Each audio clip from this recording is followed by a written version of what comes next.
لیکن عقیدے توحید اور عقیدے رسالت یہ اسلام کے بنیادی عقیدے ہیں۔ اگر ان عقیدوں میں آپ نے گڑبڑی کر لی تو آپ کے عقیدے کا کوئی اعتبار نہیں۔ اب اس کے بعد میں تیسرا بھی ایک عقیدہ ہے جسے عقیدے صحابیت کہا جاتا ہے۔ اگر عقیدے توحید میں گڑبڑی تو اس کا کوئی اعتبار نہیں، عقیدے رسالت میں گڑبڑی اس کا کوئی اعتبار نہیں، یوں ہی اگر عقیدے صحابیت میں گڑبڑی تو اس کا بھی کوئی اعتبار نہیں ہوگا۔ اس لیے کہ کتاب و سنت کی روشنی میں ہمیں صحابہ کے بارے میں کیا عقیدہ رکھنا چاہیے واضح کر دیا گیا ہے۔ اور یہ یاد رکھیے، صحابیت عمل سے نہیں ہے، یا آپ چاہیں کہ صحابیت اپنی نماز اور اپنے روزے کے بلبوتے حاصل کرنے، ایسا نہیں ہے۔ صحابیت کا درجہ تو صرف دیدار سے حاصل ہوتا ہے، نگاہوں سے حاصل ہوتا ہے، صحبت سے حاصل ہوتا ہے۔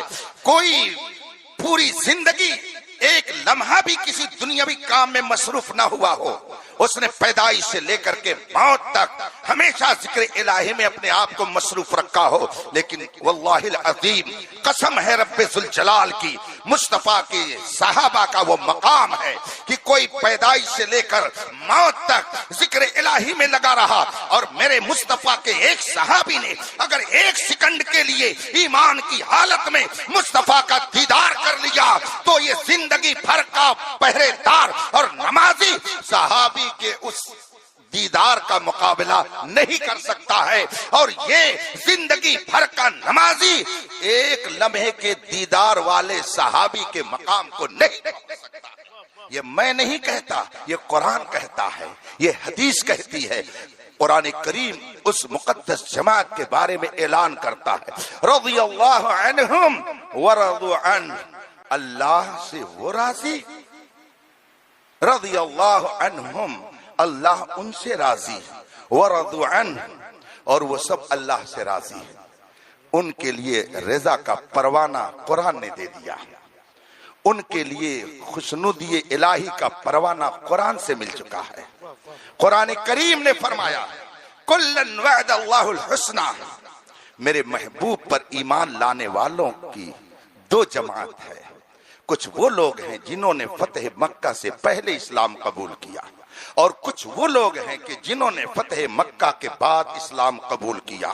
دونوں جماعتوں کا ذکر کر کے قرآن آگے فرماتا ہے کلن وعد اللہ الحسنى، اللہ نے سب سے جنت کا وعدہ کر لیا۔ اور آگے کتنا شاندار ارشاد ہے، اللہ فرماتا ہے کہ اللہ کو خوب معلوم ہے کہ یہ آئندہ کیا کریں گے، کیا کریں گے آئندہ یہ بھی معلوم ہے، مگر ان کے سارے اعمال ایک طرف، وفاداری مصطفیٰ کا درجہ ایک طرف ہے۔ یہ وفاداری مصطفیٰ جو ان کے اندر آئی ہے، یہ میرے نزدیک اس قدر محبوبیت کا مقام رکھتی ہے کہ یہ کچھ بھی آئندہ کریں گے مگر میں نے ان سب سے جنت کا وعدہ کر دیا ہے۔ یہ میں نہیں کہتا، یہ قرآن کہتا ہے۔ اور پھر رسول پاک صلی اللہ علیہ وسلم نے اپنی زبان حق ترجمان سے ارشاد فرما دیا لا تسبوا اصحابی، لا تسبوا اصحابی فلو ان احدکم انفق مثل احد ذهبا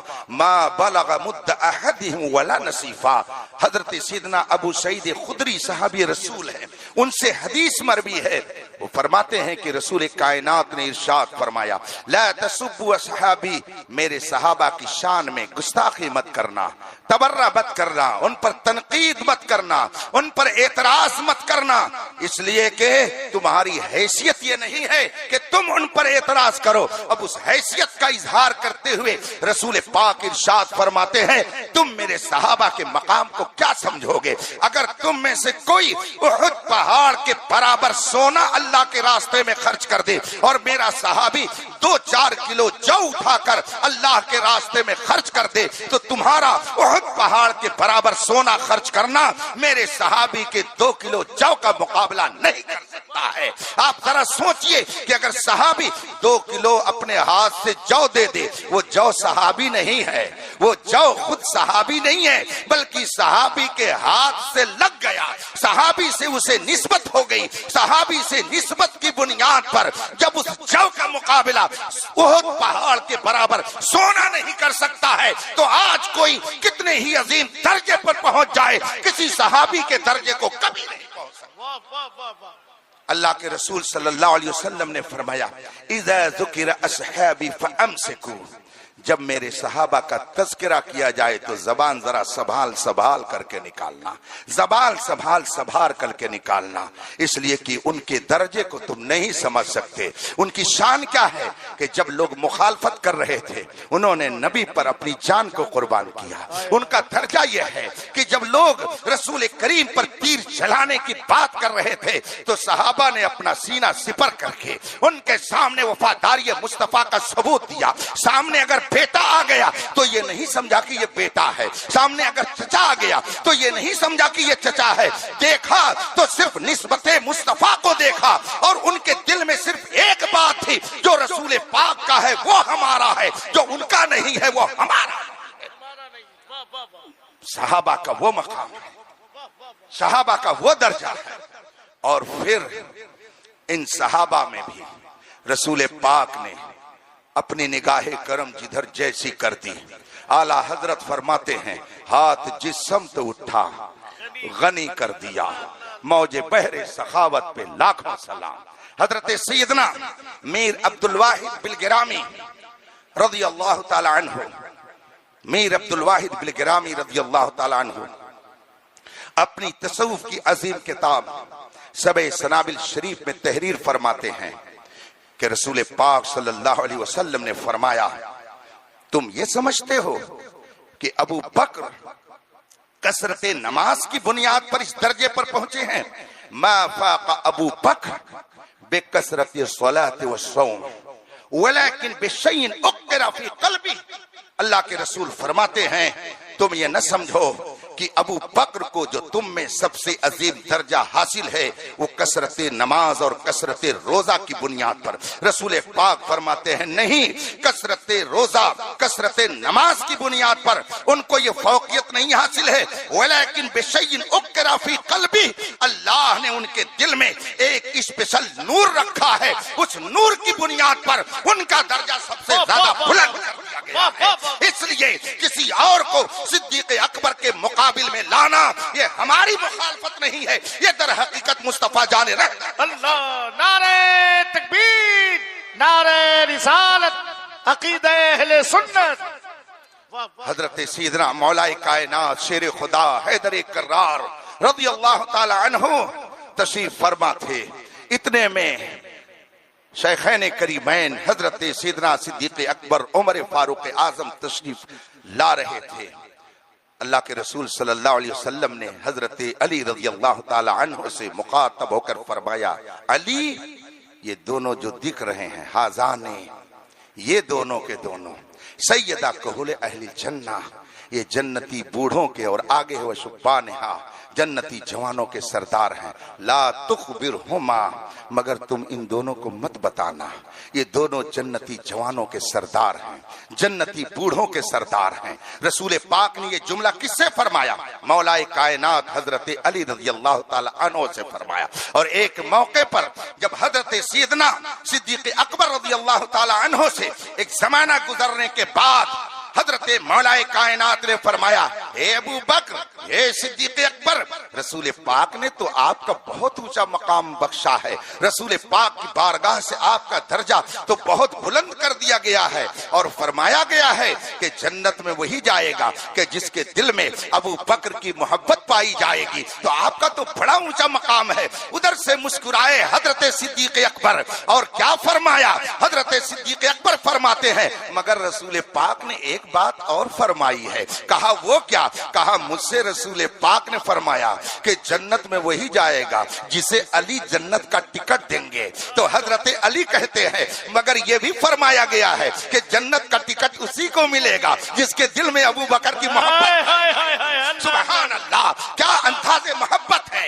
اے ان کے نام پر لڑنے والوں، تم امت مسلمہ کو انتشار و اختلاف میں مت ڈالو، یہ انتشار برپا کرنے کا وقت نہیں ہے، سیسا پھیلائی ہوئی دیوار بن کر صحابہ کی عظمت کے دفاع کا وقت ہے۔ جن کے ذریعہ ہم آج کلمہ پڑھ رہے ہیں ان کی ذات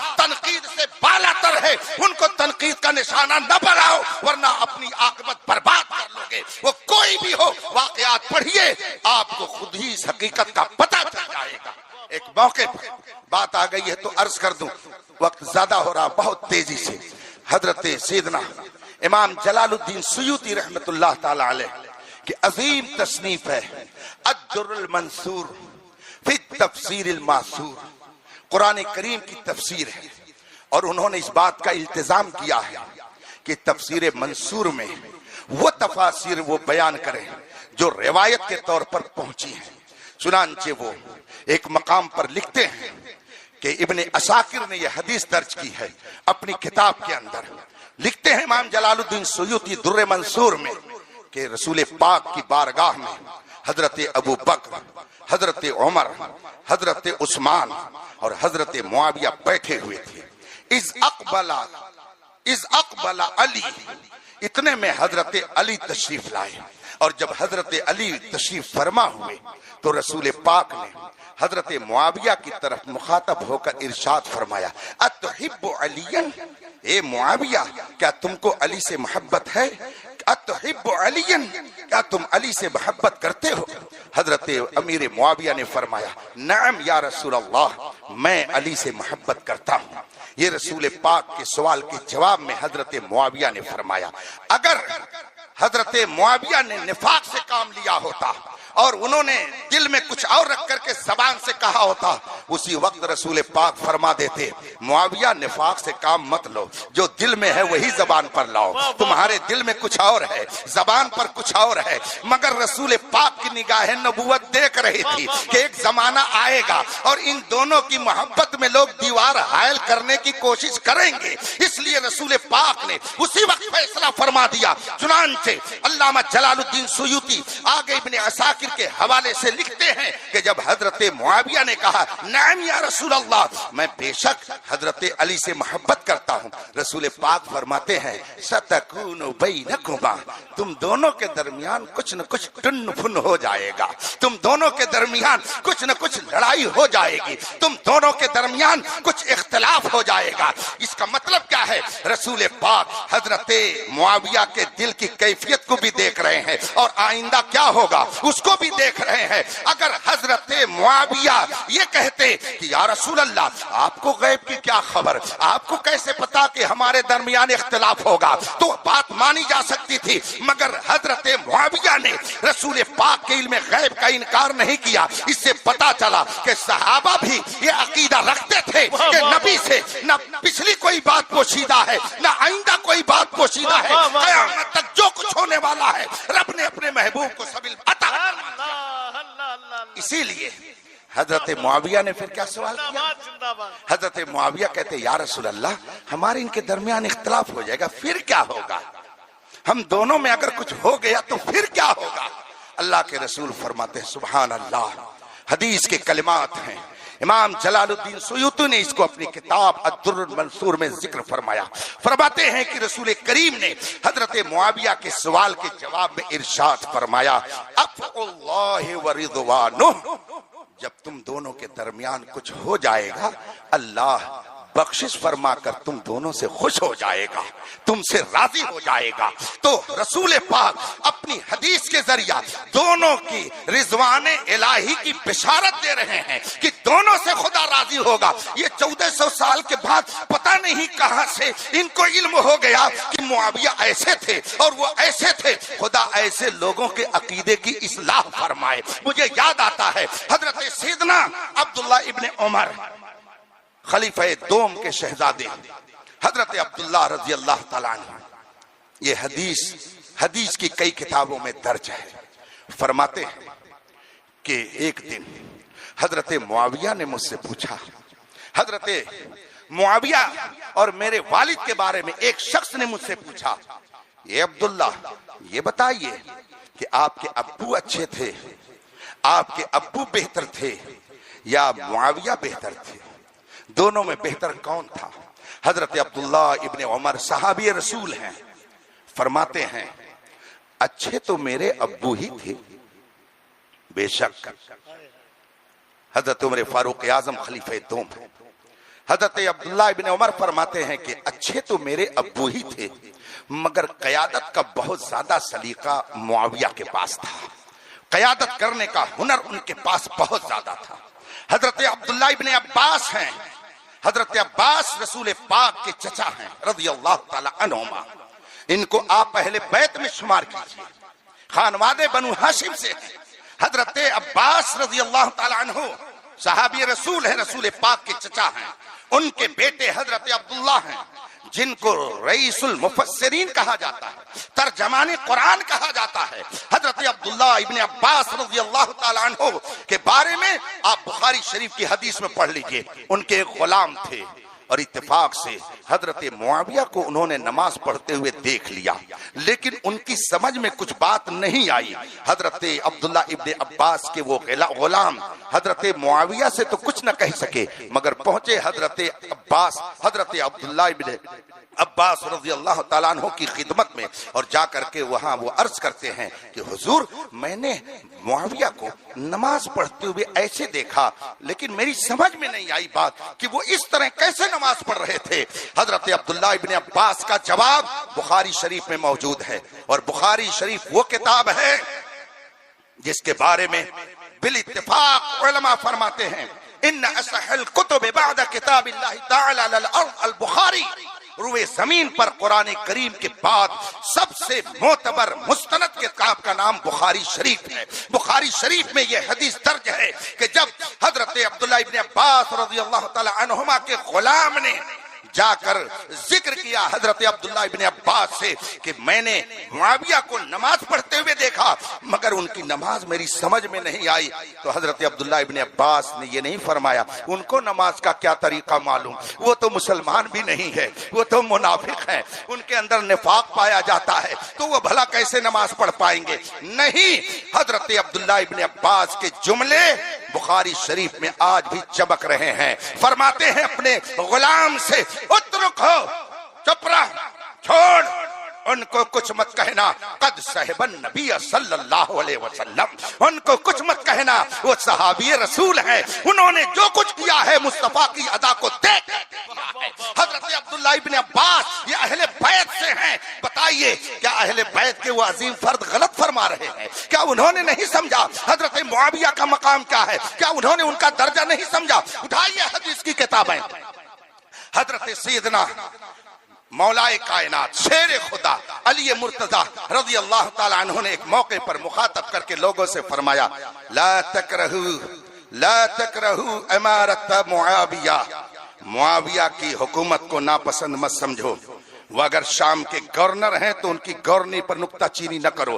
حضرت علی رضی اللہ تعالی عنہ فرماتے ہیں سنو، جب وہ نہیں رہیں گے تو تمہارے سر ایسے گریں گے جیسے کہ حنظل درخت سے اس کے پھل ٹوٹ ٹوٹ کر کے زمین پر گرتے ہیں۔ ان کا کنٹرول ایسا ہے کہ لوگ جرات نہیں کر رہے ہیں، ان کی سلطنت کو تم مکروہ مت سمجھو۔ ایک موقع پر کسی نے حضرت علی رضی اللہ تعالیٰ عنہ سے کہا کہ امیر المومنین یہ تو بتائیے کہ جنہوں نے آپ کے خلاف آ کر کے جنگ کی کیا وہ منافق تھے؟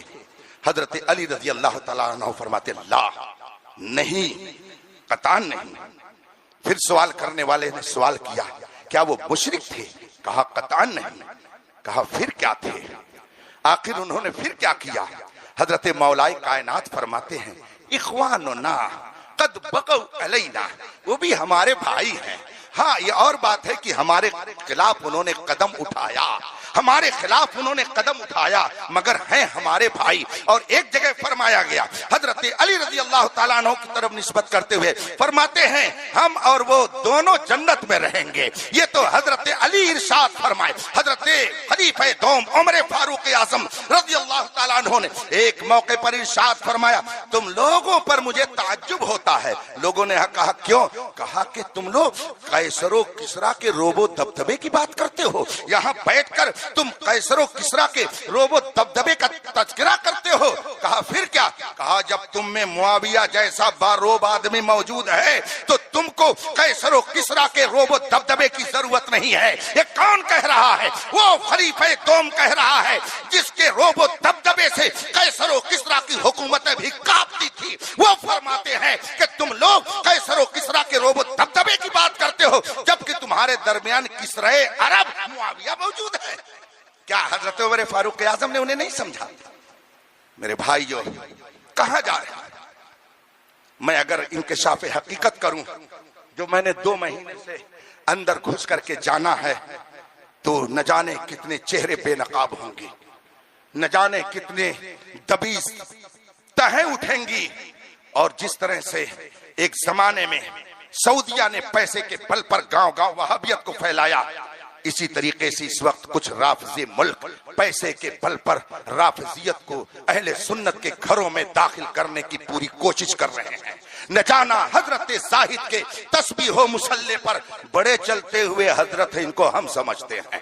تمہیں کالی گھٹاؤں کا نہیں پہچان نہ آیا، نشیمن سے دھواں اٹھتا ہے تم کہتے ہو ساون ہے. محبت علی کا مطلب یہ نہیں ہے کہ تم دیگر صحابہ پر تبرہ کرو، اور میں ثابت کر دوں گا کتابوں کی روشنی میں کہ اگر حضرت امیر معاویہ مخدوش ہو گئے تو پھر تو مولائے کائنات، پھر تو حضرت امام حسن مجتبی، پھر تو بخاری شریف، پھر مسلم شریف، حتیٰ کہ قرآن کریم بھی غیر معتبر ہو جائے.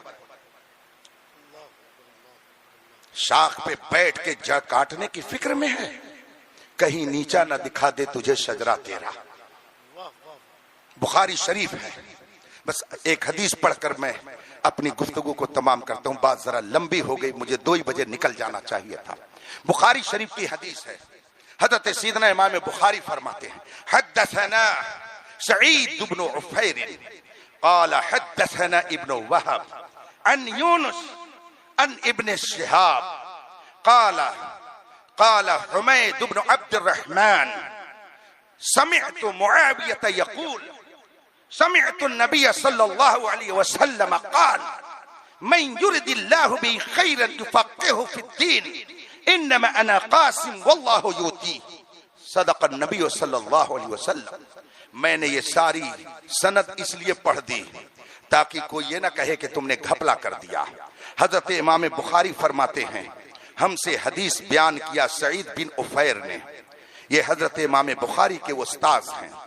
وہ فرماتے ہیں ہم سے حدیث بیان کیا ابن وہب نے، وہ فرماتے ہیں مستق روایت پہنچی حضرت یونس سے، وہ فرماتے ہیں مستق روایت پہنچی حضرت ابن شہاب زہری سے، وہ فرماتے ہیں کہ حضرت حمید بن عبد الرحمن تابعی ہیں، انہوں نے کہا، وہ فرماتے ہیں کہ میں نے اپنے کانوں سے حضرت معاویہ کو خطاب کرتے ہوئے سنا، اور حضرت معاویہ کہتے ہیں میں نے اپنے کانوں سے حضور کو فرماتے ہوئے سنا. کیا سنا؟ آگے حدیث ہے من یرد اللہ بہ خیرا یفقہہ فی الدین، اللہ جس کے ساتھ بھلائی کا ارادہ فرماتا ہے اسے دین کی سمجھ عطا کر دیتا ہے. اور اسی میں آگے فرمایا رسول پاک نے انما انا قاسم واللہ یعطی، دیتا تو میں ہوں، دیتا خدا ہے مگر بانٹتا میں ہوں. حضور فرماتے ہیں انما انا قاسم واللہ یعطی، میں بانٹتا ہوں خدا دیتا ہے. ابھی جو میں نے شعر پڑھا کون دیتا ہے؟ دینے کو منہ چاہیے. یہ شعر اسی حدیث کی روشنی میں کہا جاتا ہے. ہم جو کہتے ہیں یا رسول اللہ ہمیں عطا کیجئے، یا رسول اللہ ہمیں دے دیجئے، یا رسول اللہ ہماری بگڑی بنا دیجئے، یہ سارے جملے جو ہم بولتے ہیں اور یہ عقیدہ جو ہمارا ہے کہ خداوند قدوس عطا کرتا ہے، مصطفیٰ تقسیم کرتے ہیں، یہ عقیدہ اگر ہمارے نزدیک ثابت ہوتا ہے تو اس کے ثبوت میں حضرت امیر معاویہ ہی کھڑے ہوں گے. اگر حضرت امیر معاویہ غیر معتبر ہو گئے تو یہ عقیدہ ہی غیر معتبر ہو گیا. شاخ پہ بیٹھ کے جڑ کاٹنے کی فکر میں ہے، کہیں نیچا نہ دکھا دے تجھے شجرہ تیرا. میں اپنے نوجوانوں سے کہوں گا خدا را آپ اپنے اسلاف کے نقش قدم پر چلیں، عقیدے توحید کی حفاظت کریں، اس پر بھی شبخون مارنے کی مکمل کوشش جاری ہے کہ مسلمان عقیدے توحید سے ہٹ جائے. اسی لیے بہت سارے لوگوں کو تیار کیا جاتا ہے جو کبھی کبھی معبودان باطلہ کے سامنے سر ٹیکتے نظر آتے ہیں. وہ داڑھی میں بھی ہوتے ہیں، ٹوپی میں بھی ہوتے ہیں، مگر کفر شرک کرتے نظر آتے ہیں تاکہ دوسرا نوجوان بھی اسی طرح سے کرے. عقیدے توحید پر بھی حملہ ہو رہا ہے، عقیدے رسالت پر بھی حملہ کیا جا رہا ہے، عقیدے صحابیت کو بھی برباد کرنے کی کوشش کی جا رہی ہے. سونا جنگل، رات اندھیری، چھائی بدلی کالی ہے، سونے والوں جاگتے رہیو، چوروں کی جاگتے رہیو. اور اگر منزل مقصود تک پہنچنا ہے تو ہمارے اسلاف نے، ہمارے بزرگوں نے، ہم نے اپنے بزرگوں سے کبھی بھی اعلیٰ حضرت کے خلاف کوئی جملے نہیں سنے. میرے بھی استاذ، میرے استاذ کے بھی استاذ، جو میرے استاذ گرامی اس وقت تشریف فرما ہے، مجھے دلی مسرت ہو رہی ہے کہ ان کی موجودگی میں، ان مشائخ کی موجودگی میں، ان علماء کی موجودگی میں آپ کے سامنے کچھ عرض کر رہا ہوں. وہ میرے بھی استاذ، حضرت کے بھی استاذ، امام العلماء حضور مفتی شبیر حسن رضوی رحمت اللہ تعالی علیہ، جو علم و فضل کا ہمالیہ پہاڑ تھے اپنے درمیان. ان کی جو شناخت و شان ہے وہ اہل علم سے پوچھئے. مگر جب وہ اپنی درسگاہ سے چلتے تھے کہیں باہر سفر پر، اوپر کئی ایک توغرے لگے ہوتے تھے، غوث اعظم کے مزار پر انوار کا توغرا، حضرت مخدوم سمنا کے مزار پاک کا توغرا، امام احمد رضا کی تربت انور کا توغرا، اور ایک ایک کر کے سب کو وہ بوسا دیتے، سب سے استمداد کرتے اور آنکھوں سے لگاتے، ہاتھ رکھ کر کے بوسا دیتے، اور اس کے بعد میں پھر اپنے کمرے سے سفر کے لیے نکلتے تھے. یہ ہمارے اسلاف کا طریقہ تھا. کہاں کھوئے ہوئے ہیں؟ آپ اپنی حیثیت کو دیکھیے. صحابہ کی عظمت پر جو لوگ کیچڑ اچھالتے ہیں ان سے پوچھ لیجئے ذرا آپ بتائیے کہ نماز کے فرائض، واجبات، سنن، مستحبات کتنے ہیں؟ تو میں کہتا ہوں سنن و مستحبات تو بہت دور کی بات. نماز سے پہلے جو طہارت حاصل کی جاتی ہے، طہارت کے اندر کتنے سنن و مستحبات ہیں، شاید وہ اگر پوچھ لیے جائیں تو دن میں ایسے لوگوں کو تارے نظر آ جائیں. ہم ان کو جانتے اچھی طرح سے. اس لیے یہ ایک پلان کے تحت اہل سنت کی خانقاہوں میں، اہل سنت کی درسگاہوں میں اور اہل سنت کے نوجوانوں میں بدعقیدگی پھیلانے کی تحریک چل رہی ہے. اس لیے اس تحریک سے بچیے اور اہل سنت کے سچے مذہب پر قائم رہیے. دور مت جائیے، حضرت مخدوم پاک کی بارگاہ میں حاضری دے دیجئے. ہمارے بزرگوں نے ہمیں ہدایت کے بہت سارے ذخیرے عطا کیے ہیں. حضرت مخدوم پاک رضی اللہ تعالیٰ عنہ کی کتاب جس کا نام لطائف اشرفی ہے، لطائف اشرفی ہے، آپ اسی کو اٹھا کر کے پڑھ لیجئے. حضرت سیدنا مخدوم اشرف جہانگیر سمنانی قدس سر ربانی لطائف اشرفی میں فرماتے ہیں کہ شیعوں کا ایک فرقہ ہے جسے لاعنیہ کہا جاتا ہے. لاعنیہ لعنت سے بنا ہے. وہ فرماتے ہیں شیعوں کا ایک فرقہ ہے جسے لاعنیہ کہا جاتا ہے. یہ فرقہ صحابہ کرام میں خاص کر حضرت امیر معاویہ، حضرت زبیر، حضرت طلحہ، حضرت عائشہ پر لعنت کرتا ہے. اس کو فرقہ لاعنیہ کہا جاتا ہے. اس کا اہل سنت سے کوئی تعلق نہیں ہے. ہماری نہ مانو، ملا کہہ کر کے اگر علماء کی بات کا انکار کر دو گے، علماء کا کچھ نہیں بگاڑ پاؤ گے. جو کچھ بھی نقصان کرو گے اپنا ہی نقصان کرو گے. یاد رکھو، کسی عالم، کسی شیخ کامل کی مخالفت کرنے سے ان کا ذاتی نقصان کچھ نہیں ہوگا، عاقبت آپ کی برباد ہوگی. اتنا یاد رکھیے گا. اس لیے کہ وہ تو الحمدللہ بزرگوں کے نقش قدم پر چل کر اپنی منزل تک پہنچ جائیں گے. بگڑے گا آپ کا. ابھی کل پرسوں میں کلکتے میں تھا، ایک صاحب نے مجھ سے کہا حضرت میں نے کیوں توبہ کی، میں اس کی وجہ آپ کو بتانا چاہتا ہوں. میں نے کہا حضرت بتائیے وجہ کیا ہے. وہ کہنے لگے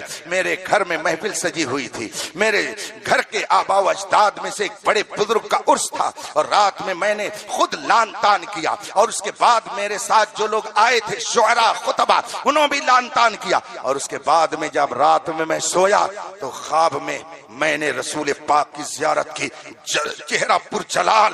اور اس کے بعد فرماتے ہیں کہ میری آل ہو کر کے اپنی آخرت برباد کرنا چاہتے ہو کیا، یہ کہا. اور پھر فرمایا میرے صحابی معاویہ پر تم تبرہ کر رہے تھے. کہتے ہیں میں گھبرا کر اٹھا اور اس کے بعد فوراً رات ہی میں اپنے والد گرامی کے پاس گیا اور میں نے کہا ابا جی مجھے توبہ کرائیے. کہا کیا بات ہے؟ کہا رات میں نے ابھی ایسا خواب دیکھا ہے، مجھے آپ توبہ کرائیے. والد گرامی نے مجھ سے کہا بیٹا میں پہلے تم کو منع کرتا تھا ایسی حرکت مت کرو، مگر تم نہیں مانتے تھے. کہا سرکار کی طرف سے یہ تنبیہ ہوئی ہے، مجھے توبہ کرا دیجئے، لیکن میں چاہتا ہوں کسی اور سید کے ہاتھ پر جا کر میں توبہ کروں تاکہ کوئی یہ نہ کہے کہ باپ کے سامنے پتہ نہیں کیسے توبہ کی ہے. اس لیے میں نے فلاں خانقاہ میں جا کر علل اعلان ان نظریات سے توبہ کی، اور اب میری پوری زندگی گزرے گی تو مذہب حق اہل سنت و جماعت مسلک اعلیٰ کے ساتھ میں گزرے گی. زندہ باد زندہ باد. خدا را آپ انتشار مت پکڑیں. محبت سے کس سنی کا سینہ خالی ہے؟ کون سنی ہے جو اہل بیت سے محبت نہیں کرتا؟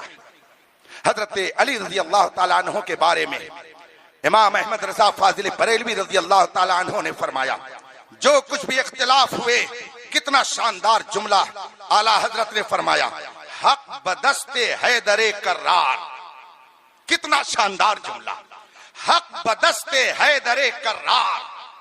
جتنے اختلافات ہوئے سب میں حق مولائے کائنات کے پاس، حق بدست حیدر کرار.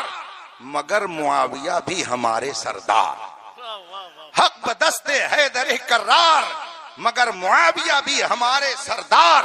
ان پر لان تان کرنا کار فجار.